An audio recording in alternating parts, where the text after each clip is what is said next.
për Prishtinën është kthyer të garoj edhe një personalitet me shumë bagazh profesional e politik, por që ka qëndruar e heshtur dhe larg vëmendjes së mediave për një kohë të gjatë. Po kthehet në qendër të vëmendjes në garën më të nxehtë, në fakt, në garën për kryeqytetin Besa Shahini.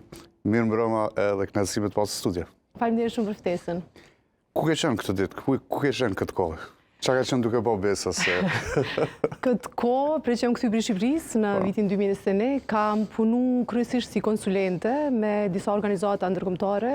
Jam kthyer te kolegji ku kam kryer edhe masterin në politika publike dhe qeverisje. E ka një program ekzekutiv edhe qeveri të ndryshme, kryesisht në Bashkimin Evropian, na kontraktojnë për të bërë intervenime të shkurta në proceset politik bërëse. Unë jam mentore e rregullt në programin e tyre ekzekutiv.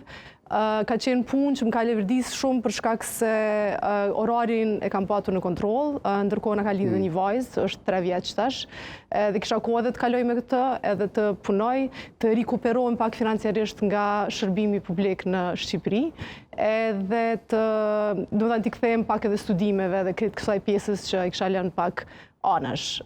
Kjo është në pikat shkurta që kam bërë këtë 3-4 vitet e fundit. Nuk pas ka qenë kohë shumë publike, por shumë mirë shfrytzuar nëse është edhe faktin që një bërë nanë, urime. Faleminderit. Për këtë fakte, dhe do të flasim pak më vonë për fëmijët e për shkollën. Kam përshtypjen që impenim shtesë tash do të jetë në fushat fakti që jenën. Por çta rikthejmë në vëmendjen e shikuesve, sidomos në Prishtinë, kush është Besa Shahini?